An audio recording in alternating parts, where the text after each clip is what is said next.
Vous avez vu, j'ai essayé de faire un petit look à Monza, mais c'est parti en cacahuète puisque je ressemble pas à Monza. Du tout. Kawaii. Hello tout le monde, on se retrouve aujourd'hui pour une nouvelle vidéo où je vais vous parler d'un sujet qui va vous paraître étonnant. C'est pas de la couture, mais ça s'en rapproche. On va parler aujourd'hui un petit peu de tricot. Alors, comme certaines personnes autour de moi le savent, ça fait un petit moment que je m'intéresse beaucoup au tricot, que j'ai envie de me lancer, que je me suis lancée, et puis je me suis délancée, et puis Bref, vous comprendrez, je galère beaucoup. Je galère beaucoup parce que j'y comprends rien. Moi, je pensais que c'était quelque chose qui était relativement facile, enfin relativement facile. En tout cas, facile à apprendre, nécessitant peu de choses. Et puis, vu que c'est nomade, on n'a pas besoin d'une machine à coudre et tout machin. Donc, je me suis dit, ça va aller, ça va le faire. Sauf qu'il n'y a personne autour de moi qui sait tricoter. Dans ma famille, par exemple, ça va. Dans mon entourage, mes amis, les gens ne savent pas tricoter autour de moi. En tout cas, je ne connais pas des personnes qui savent tricoter autour de moi qui pourraient m'apprendre ou au moins me donner des conseils. Du coup, je me suis un petit peu lancée comme ça. Alors, tout a commencé avec l'envie, bien entendu, de tricoter, de vouloir tricoter, d'apprendre le tricot. Et puis un jour, j'ai gagné un concours tricot. Je me suis dit, bon, il y a un concours, c'est un concours tricot. Vu que je ne m'y connais pas trop, c'était pour gagner un patron enfant. Je me suis dit, c'est génial, je vais faire ce concours. Si jamais je gagne, j'aurai le patron, je vais me lancer. Bon, j'ai gagné le concours. C'est un concours sur Instagram. J'ai gagné le concours. Et puis je me suis retrouvée du coup avec un patron enfant de la marque La Droguerie. Envoyé par email et j'étais prête à débuter. Voilà, je me suis dit ok. J'ai commencé à regarder la première chose, la liste des choses à avoir. Et là, je me suis dit mais c'est quoi tout ça? Moi je pensais qu'il fallait 2 aiguilles et un fil. J'étais si naïve. Alors déjà on demande plusieurs tailles d'aiguilles. Je me suis dit mais j'ai pas compris, c'est un vêtement, 2 vêtements, 3 vêtements? Non, c'est un vêtement, mais plusieurs tailles d'aiguilles. Ok, plusieurs tailles d'aiguilles. Le fil, c'était le fil de La Droguerie, donc c'était leur fil à eux, donc ils avaient tout référencé avec tout bien et tout. Et puis d'autres choses, des marqueurs, il dit ceci, il dit cela, et j'étais un petit peu... je m'y retrouvais pas trop, je me suis dit, bon, je prends mon patron, je vais aller dans une petite boutique où est-ce qu'on vend de la laine et la petite dame, elle va bien m'expliquer, me dit oui, vous devez acheter ci, vous devez acheter ça, etc. Arrivée dans la boutique, elle m'a dit oh là là là, ce patron il est un peu compliqué quand même pour une débutante. Hein. C'était un niveau intermédiaire, hein. Ça me paraissait super simple. Je me suis dit oh, mais je peux faire ça. Vraiment, quand on est jeune et naïf, on a l'impression qu'on peut tout faire, mais en fait, comment dire, l'humilité, il faut l'humilité, voilà. Du coup, elle m'a dit, je vous donne quelque chose d'un petit peu plus simple, donc elle m'a donné un petit patron un petit peu plus simple, toujours pour faire un petit pull pour enfants. C'était de la couture, du tricot à plat, elle m'a donné les laines qui correspondaient, etc. Et puis là, j'ai commencé, j'ai essayé, et puis c'est là que les ennuis ont commencé. Donc tout ça pour vous dire qu'aujourd'hui je vous fais une petite vidéo. L'introduction était longue, hein. Non, mes amis. Tout ça pour vous dire que je vais vous faire une petite vidéo avec quelques petites choses que j'aurais aimé savoir, qu'on me dise ou même que je trouve comme ressources sur internet avant de me lancer dans le tricot ou avant de prendre mes aiguilles, acheter du fil, faire du point jersey, bla et puis après voilà. Donc ce sont les petites choses que j'aurais aimé savoir avant de commencer le tricot.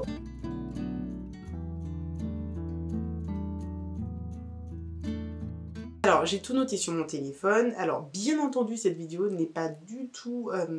la liste des choses n'est pas exhaustive. Hein. Je pense qu'il manque encore des choses, mais ce sont les choses qui me sont apparues et qui ont été assez évidentes, qui m'ont frappée, qui m'ont un petit peu bloquée, dérangée, gênée, interloquée. Bref, je ne saurais vous dire quand j'ai commencé le tricot. Enfin, quand j'ai commencé le tricot. Quand j'ai voulu commencer le tricot, parce que nous sommes toujours au stade de « je veux commencer le tricot. Hein. On n'est pas allé plus loin que ça. J'ai assez de la laine. Mais c'est tout. Voilà. Alors du coup, on va commencer par la première chose. Alors là, ça c'est un truc, on ne le dit pas assez. Alors je me dis que je vais le mettre au top du top. Au top du top des choses que j'aurais aimé savoir avant de commencer le tricot. Quand vous commencez le tricot, il faut savoir que vous avez un patron et qu'on vous dit c'est indispensable de faire un échantillon, aka un swatch, aka un petit carré de 10 par 10 pour voir si votre laine correspond bien au poids, la grosseur, que votre laine soit correcte pour pouvoir tricoter ce projet, que l'échantillon soit bon. Si l'échantillon est bon, votre projet final aura la bonne taille. Si l'échantillon est trop petit, votre projet final sera trop petit. Si votre échantillon est un petit peu trop grand, votre projet final sera trop grand. Voilà, en gros, c'est l'essai, quoi. Donc, ce que j'aurais aimé qu'on me dise concernant l'essai, et vous allez me dire après, c'est logique. Et puis d'ailleurs, moi, quand je me suis rendu compte de ça, je me suis dit, mais dis donc, Emmanuel, mais fallait faire fonctionner le cerveau. Mais quand on est débutant, on ne sait pas ça. Vous ouvrez un magazine de la marque que vous souhaitez, Fil d'Art, Cheval Blanc, machin, hein. On vous dit faites un échantillon, 24 mailles, 3 rangs. Bon, je raconte n'importe quoi, on va dire 18 mailles, 24 rangs. Voilà, ça paraît un petit peu plus logique. Et là, vous faites votre échantillon, 18 mailles, 24 rangs. Et l'échantillon est censé faire un 10 par 10. Vous finissez l'échantillon, vous le posez, vous prenez votre règle, ça ne correspond pas. Et là, vous passez des heures, en tout cas je parle de moi, vous passez des heures à vous demander mais qu'est-ce qui va pas? Pourtant c'est la bonne laine, j'ai regardé, c'est le bon poids, c'est bien une fingering, c'est bien une déca, c'est bien une ceci, c'est bien une cela. Mes amis, il faut bloquer le swatch, il faut bloquer l'échantillon. Mais ça, c'est écrit nulle part dans le patron. Personne ne vous dit bloquer l'échantillon. Quand vous achetez votre laine et que la dame vous dit « Ah, vous faites un petit échantillon, machin, hein », elle vous dit pas bloquer l'échantillon. Moi, j'ai fait un échantillon et je m'attends à ce que mon échantillon fit. À ce que mon échantillon fit mon carré 10 par 10 en fait. Et c'était pas le cas. Et du coup, frustration, je comprends pas, ça me saoule, ça m'énerve. Je suis à deux doigts de pleurer. Et puis finalement, tu te dis, ah mais c'est pas grave, je ferai sans échantillon. Et là, tu commences déjà à faire du tricot. T'es déjà pas ami avec les échantillons, alors que les échantillons, d'après ce que j'ai compris, c'est quand même assez essentiel pour pouvoir éviter toute déconvenue. Parce qu'on va pas se mentir, quand on coud quelque chose, c'est raté, bon c'est pas bien grave, ça t'a pris un petit peu de temps, machin. Un tricot, on peut pas se... Je dis pas qu'on peut pas se permettre de rater un tricot, mais un tricot, ça prend pas 2 heures de temps à faire, ça prend pas une journée à faire, ça prend des journées, des semaines et parfois des mois. Donc si votre swatch il est pas bon, vous êtes déjaugé, c'est toutes ces heures de travail jetées à la poubelle, ou même que vous serez obligé de donner à votre petite cousine ou votre fille ou à personne, puisque parfois ça ne sert, ça les swatchs, bloquez-les, s'il vous plaît. Merci.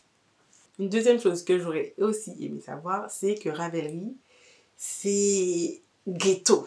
Désolée, mais c'est ça. Donc, quand j'ai découvert un petit peu le monde du tricot de la laine, bien entendu, Ravelry, c'est le premier truc que vous connaissez. Vous vous dites, mais c'est génial, le truc, il y a tous les tricots de... Vous avez l'impression qu'il y a tous les tricots de la planète dessus, que c'est impossible que vous ne trouviez pas de tricot dessus, que c'est génial, il faut la même chose pour les patrons de couture, c'est un foutoir, ce truc. Je suis vraiment désolée pour les personnes qui s'en sortent, qui adorent Ravelry et qui s'en servent. Bon, j'exagère quand je dis que c'est un foutoir, c'est juste que il y a tellement de patrons, d'informations, de possibilités de filtres. C'est génial, mais du coup, on s'y perd. Et puis le site, on dirait un truc blogspot des années... j'aurais même pas dit 2000, de 1994, à l'époque de MSN, quoi. Enfin, non, MSN n'existait pas en 1994. Bon, vous avez compris, un truc vraiment ancien et archaïque. Vraiment, quand vous allez rentrer dans le monde vous allez entendre parler beaucoup de Ravelry. Oui, c'est sur Ravelry, j'ai mis mes affaires sur Ravelry, je vous ai montré tout sur Ravelry. Vous allez prendre déjà, il faut poser un RTT de... il faut poser 7 RTT. Il vous faut 7 jours pour comprendre comment le machin fonctionne, pour maîtriser la bête. Mais la bête, c'est vraiment... il y a des ressources en fait, j'ai pas envie de critiquer parce que c'est génial. Et en même temps, si vous voulez, ça demande de faire un petit peu d'effort pour pouvoir utiliser le potentiel à 100%. Sauf que ça, on ne vous le dit pas. On vous dit, va sur Ravelry, tu vas trouver. On vous dit, bah oui, bah tu veux faire ça avec moi, viens, on va se rajouter sur le groupe Ravelry. Comprends rien au groupe Ravelry. Qui parle pas, qui t'ajoute pas, qui sont tes amis, qui...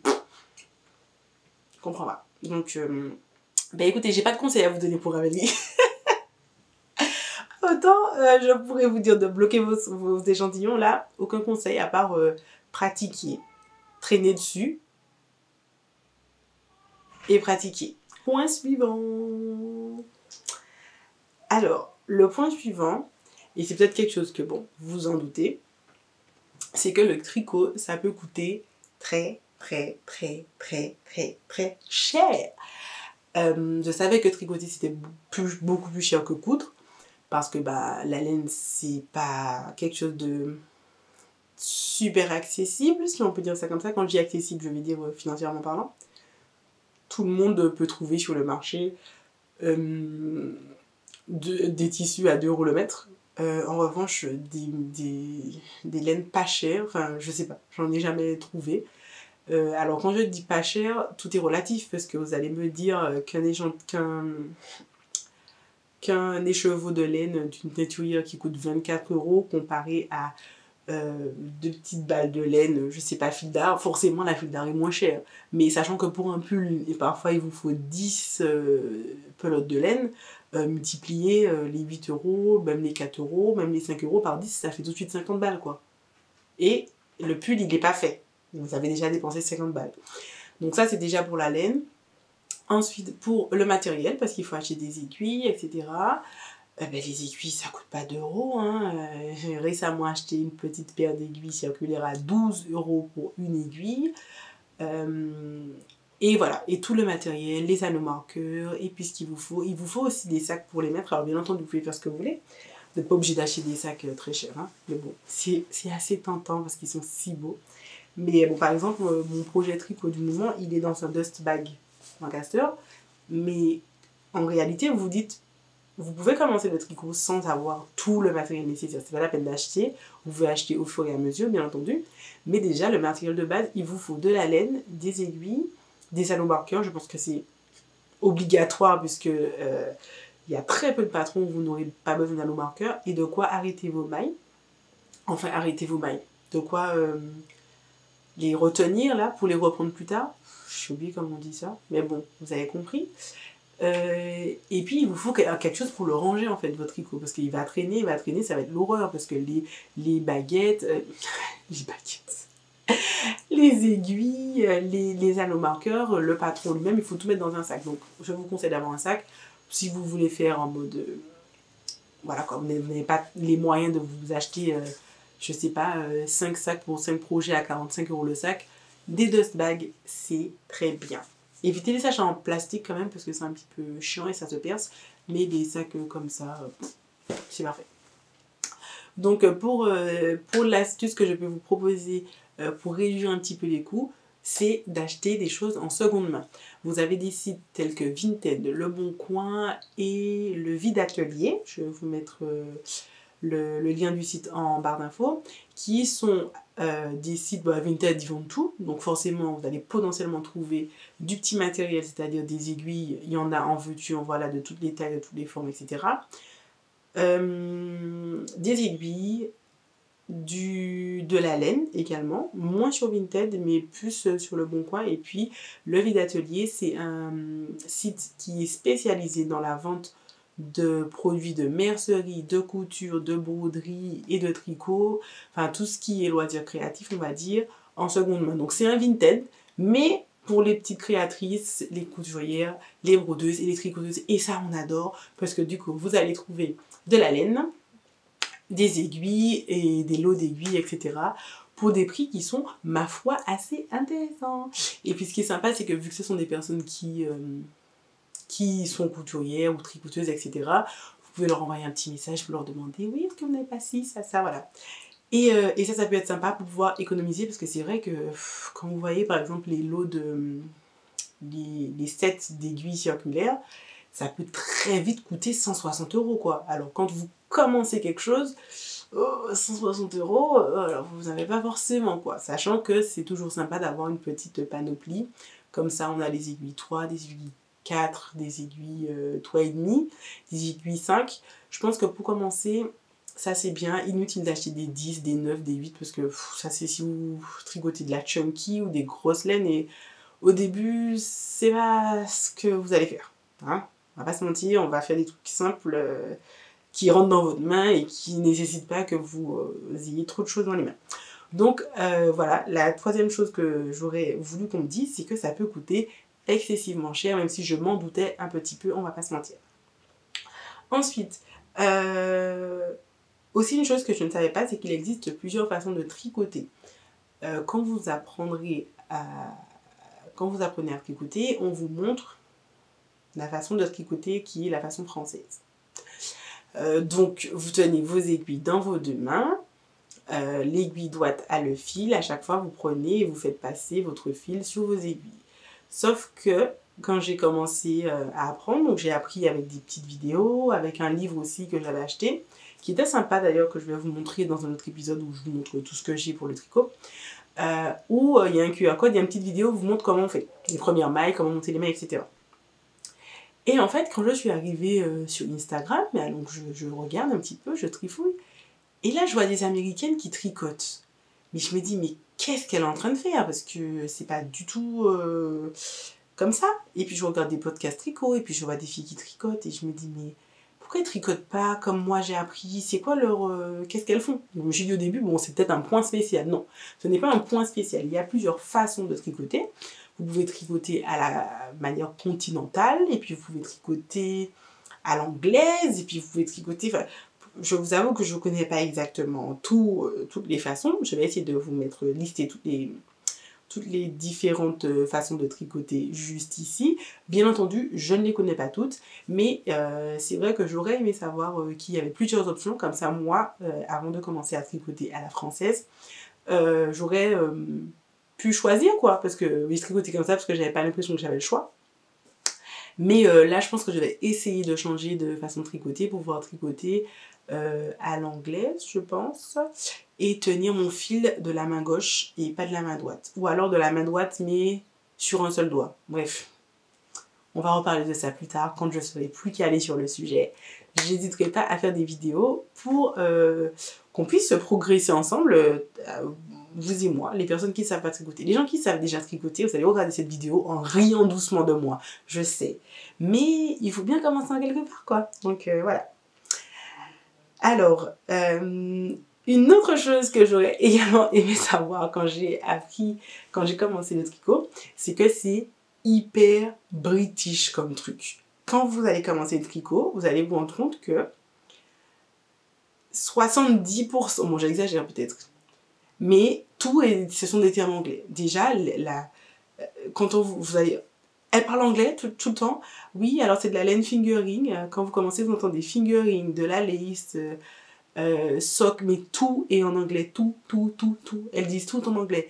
Et pour quelqu'un qui ne connaît rien à l'anglais, qui ne sait pas ce que ça veut dire, ni finger, ni ring, ça peut être un enfer, en fait. D'ailleurs, je ne vous l'ai pas dit, mais j'ai hésité à appeler... J'ai hésité à appeler cette vidéo « Le tricot, c'est enfer ». Je ne vais pas faire ça parce que ça va rebooter les gens. Bien que ça fait très putaclic. Non, je vais donner un nom plus... voilà, qui correspond un petit peu plus à la vidéo. Voilà, donc il faut... Enfin, ne soyez pas surpris, si vous souhaitez commencer le tricot, de vous rendre compte que vous ne comprenez pas forcément tous les termes parce qu'il y a beaucoup de mots anglais dans le tricot. Entre le poids de la laine, donc le poids de la laine, ça définit son épaisseur, on va dire ça comme ça. Bon, je vais pas dire son épaisseur, je vais dire son poids. Mais tous les noms, ce sont des noms en anglais, c'est-à-dire qu'il y a de la lace, il y a de la figurine, il y a de la déca, il y a, il y a de la worsted, et puis de la chunky, et tout c'est en anglais en fait. Ensuite, les techniques, en général, les noms sont en anglais. Donc, par exemple, German Short Words. Les castons, déjà, vous allez regarder des podcasts et elles vont dire oui, alors j'ai fait un caston. Et on se dit, mais c'est quoi caston? Et après, elles disent, j'ai fait voilà, tout est en anglais. Donc, si vous comprenez pas l'anglais, ça va pas être compliqué, parce que clairement, tous les termes en anglais ont une équivalence en français, bien entendu. Hein, le tricot, c'est pas réservé aux gens qui parlent anglais. C'est juste que, vu que c'est la langue un petit peu internationale, ben alors tout le monde dit les termes en anglais parce que ben, c'est plus simple pour tout le monde de comprendre. D'autant plus que quand tu as appris le tricot avec les termes anglais, ben en fait c'est difficile de savoir ça veut dire quoi en français parce que ben voilà quoi. On t'apprend en anglais, donc voilà. Mais après, c'est une très bonne expérience du coup parce que ben, ça te permet d'avoir du vocabulaire et puis de connaître des nouveaux mots. Donc, pour les personnes qui ne sont pas fortes en anglais et qui auraient peur de se lancer parce qu'ils se disent « Ah, je comprends pas, ça veut dire quoi caston? Ça veut dire quoi ceci? Ça veut dire quoi cela ?» Ne vous inquiétez pas, c'est très simple. Juste soyez avertis que vous pouvez sortir votre petit carnet là, comme à l'époque on devait écrire les mots. Je sais pas si vous avez fait ça pour apprendre l'anglais. Un petit carnet de vocabulaire, on avait ça. Donc il y avait le mot en anglais, le mot en français, et puis on devait tout noter, et puis on avait des évaluations dessus. Ça, faites ça, pour retenir. Alors, ensuite, une autre chose que j'aurais aimé savoir avant de me lancer dans l'aventure tricot, c'est qu'il ne faut pas se précipiter. Voilà, c'est un conseil et en même temps un retour d'expérience. Le tricot, c'est vraiment quelque chose qui donne envie quand vous voyez les gens tricoter. C'est tellement beau ce qu'ils font que vous avez envie de vous jeter dedans, mais la tête la première, comme ça vous foncez. En tout cas, je parle de moi. J'ai foncé, voilà. Je sais pas tricoter, mais je veux tricoter. Je sais pas tricoter, mais au lieu de commencer avec une écharpe, parce que oh là, la flemme, de toute façon, les écharpes, hein, je veux faire un truc qui se met. Je veux mettre un habit direct. Mais en fait, c'est pas une très bonne idée. Alors, je vous conseille de ne pas vous lancer directement dans ça, même si moi-même, je n'écoute pas mon conseil. Je suis actuellement en train de tricoter un t-shirt, alors que je ne sais même pas tricoter un bonnet. Mais c'est pas grave, ça va bien se passer. Et voilà, il ne faut pas se précipiter.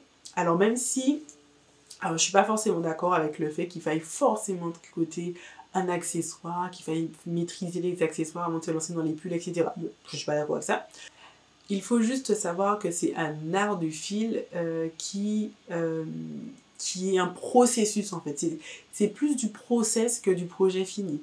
Et le process est très intéressant et c'est ça qu'il faut enjoy en fait dans le tricot. Et du coup, il faut prendre son temps, il ne faut pas se précipiter pour que ça puisse bien se passer, pour bien poser ses idées. Et puis aussi parce que ben, c'est quand même un coût, donc c'est pas comme quand vous avez cousu un truc, un tissu à 2 €, c'est raté, vous le jetez. Non, vous avez acheté votre laine, vous n'allez pas jeter la laine parce que vous n'avez pas réussi le projet. Donc il faut vraiment mesurer les projets, ne pas se précipiter, lire le patron du début à la fin. Exemple, ce n'est pas parce que c'est écrit « Utilisez des aiguilles circulaires » que vous allez tricoter en rond. Alors ça, c'est encore une mini-chose que j'aurais aimé qu'on me dise. Je rajoute ça à ma liste. Ce n'est pas parce que vous avez écrit dans votre liste de matériel... Sorry. Ce n'est pas parce qu'il est écrit dans votre liste de matériel que vous avez besoin d'une aiguille circulaire que vous allez tricoter en rond. C'est pas du tout ça. Ne croyez pas ça. D'accord? Donc, lisez bien votre patron du début à la fin. Limite, photographiez-le également si vous avez un patron en papier pour pouvoir l'emmener un petit peu partout avec vous. Et donc voilà, prenez votre temps. C'est pas la peine de se précipiter. Vous vous dites, oh là là, j'ai la flemme, il faut que je fasse le swatch, ensuite il faut que je le bloque, ensuite il faut que j'attende un jour que ça sèche. C'est pas grave. Le tricot court pas, c'est pas une course, voilà, c'est pas une course, il faut que ça soit fait, il faut prendre le plaisir à faire ton swatch, laver ton swatch, bloquer ton swatch, faire ton petit truc, tout est bien fait, tout est joli, tu te lances, tu prends ton temps, t'as raté, c'est pas grave, tu recommences, et voilà, c'est ça le plaisir du tricot. Ensuite, une autre chose que j'aurais également aimé savoir, c'est que avoir de l'aide quand on commence le tricot, c'est toujours mieux. Et d'ailleurs, c'est un petit peu ça le but de la vidéo. Je vais revenir dessus à la fin. Avoir de l'aide, c'est toujours mieux. Moi, quand j'ai commencé à coudre, personne ne m'a appris à coudre. J'ai appris à coudre avec YouTube, avec des personnes qui m'ont donné des conseils un petit peu par-ci par-là, mais ça c'était vraiment après que je me lance quoi. J'avais déjà cousu 2-3 petits trucs, j'avais déjà lu ouvert de magazines, enfin voilà quoi. Mais j'ai pas eu, en tout cas au début, besoin de quelqu'un assis à côté de moi pour commencer la couture. Les vidéos YouTube ça me suffisait largement. Et puis après, quand tu es un petit peu plus calé, quand tu fais des choses plus difficiles, là tu demandes à des gens qui sont plus expérimentés que toi des conseils pour des choses qui sont vraiment plus difficiles et plus techniques. Le tricot, je pense que c'est recommandé, enfin moi j'aurais bien aimé en fait qu'on me dise t'affole pas, cherche quelqu'un pour t'aider, pour te donner 2-3 petits conseils avant de te lancer en fait, parce que c'est salvateur, parce que ça te permet de ne pas t'arracher les cheveux au départ et puis ça te permet surtout de ne pas abandonner en fait. Parce que quand tu commences tout seul et que tu vois que tu t'en sors pas, bah, tu as envie de laisser tomber ou tu as envie de t'acharner, mais peut-être que tu vas pas du tout dans la bonne direction en fait. Donc, une chose que j'aurais aimé savoir avant de me lancer dans le tricot, c'est que c'est toujours mieux de demander de l'aide à quelqu'un qui sait mieux que soi. En tout cas, dans ce cas-là.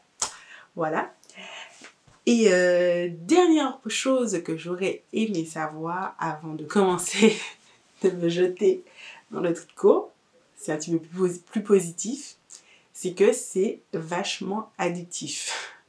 Alors moi qui n'ai pas, alors là par exemple j'ai pas de projet à vous montrer fini, même commencé, parce que tout ce que j'ai commencé à tricoter, vu que c'était pas bon, je l'ai détricoté. D'ailleurs je regrette parce que j'aurais dû vous montrer mes erreurs, ça aurait été mieux pour cette vidéo d'alimenter, de voir un petit peu les bêtises que j'ai faites et tout. Mais je sais pas pensé à ça sur le coup, je me suis dit bon allez, c'est raté, c'est pas bon, ça me fatigue, je défais. Et en fait, pourquoi est-ce que j'ai commencé, je me suis lancée dedans et que j'ai tricoté pour finalement défaire? Parce que le tricot c'est addictif. Je sais pas tricoter et j'adore tricoter. Ça n'a pas de sens, hein, vous me direz, mais c'est un fait. Le tricot, c'est addictif. Une fois que vous avez commencé à tricoter votre première maille, puis la deuxième, c'est comme les M&M's. 1 maille, 2 mailles, 3 mailles, et puis après, vous bouffez tout le paquet. Ben, c'est exactement ça. C'est exactement ça. C'est addictif. On a envie de continuer. Je pourrais passer ma nuit à tricoter, sauf que on peut pas faire ça, il faut aller dormir. Surtout si le lendemain matin, il faut tout défaire parce que c'était pas bon. Voilà. Mais voilà, le tricot, c'est vraiment la dernière chose que j'avais envie de dire dessus parce que c'est quelque chose de positif et que j'ai envie de finir sur une très bonne note concernant le tricot. Le tricot, c'est addictif. Donc si vous vous ennuyez, vous avez des passions, mais que ça vous sentez pas que ça vous tient l'âme là, ça vous retient, commencez le tricot parce que c'est génial. Pour conclure cette vidéo, je voudrais vous dire que ça va être la première vidéo d'une petite série de vidéos où je parle de mes aventures tricot, de comment ça se passe, mes débuts, etc. Si vous souhaitez commencer le tricot, si vous avez des conseils à donner, n'hésitez pas à exploser les commentaires, à en mettre. Alors cette vidéo, elle va sortir prochainement, là, enfin, on est aujourd'hui le 24 mai, elle va sortir bientôt, mais même si vous voyez cette vidéo en 2030, n'hésitez pas à quand même écrire un commentaire pour donner des conseils ou pour demander de l'aide, parce qu'en fait, j'espère qu'elle va jamais mourir cette vidéo, que les gens vont continuer à la regarder d'année en année, et puis à chaque fois que quelqu'un veut commencer le tricot, qu'il tombe dessus, même si on est en, je sais pas moi, en 2040 et que on vit déjà dans le métaverse. Vous voyez ce que je veux dire? Voilà. Donc, si vous avez des conseils à mettre, n'hésitez pas à remplir en commentaire. Pour les débutants, bien entendu, pour les gens qui s'y connaissent déjà, hein, on va se calmer. Si vous êtes débutant et que vous aimeriez avoir de l'aide et des conseils, n'hésitez pas à me le dire en commentaire. Si c'est possible, maintenant que j'y pense, je vais essayer de créer un groupe, pas WhatsApp, mais Discord, où est-ce qu'on pourra s'inscrire sur le Discord et discuter un petit peu de tricot, voir un petit peu ce qu'on fait pas, les conseils, nos bons plans également. Et puis si vous avez besoin d'aide, bien entendu, je ne peux pas aider beaucoup de personnes parce que je suis très débutante, mais en tout cas, je peux, grâce à la communauté, pouvoir vous rediriger vers quelqu'un qui pourra vous donner des conseils et vous aider. Également, ce serait sympa qu'on puisse un petit peu discuter en commentaire pour qu'on puisse savoir où est-ce qu'on habite. Et puis, si vous avez des tricoteuses dans le coin, que vous puissiez vous voir en physique, moi j'aimerais bien que ça se fasse en commentaire, ce serait super sympa. Je sais qu'il existe également un fichier où est-ce qu'il y a répertorié toutes les tricoteuses qui habitent près de chez soi. Donc si j'ai bien compris, vous êtes une tricoteuse, vous vous inscrivez sur le fichier, vous dites où vous habitez, et puis il y a une petite carte, c'est interactif, et où est-ce qu'on vous dit qui est tricoteuse près de chez vous. Donc c'est sympa, comme ça vous pouvez contacter la personne et puis vous faire des petits rendez-vous tricot, des petits tricots. C'est pas génial ça. Donc je vais chercher le nom de cette plateforme exactement et la mettre dans la barre d'infos également. Je vous remercie d'avoir suivi cette vidéo. J'espère qu'elle vous a intéressé. J'espère que vous serez aussi enthousiaste que moi à l'idée de commencer cette aventure tricot. Et puis je vous dis à la prochaine.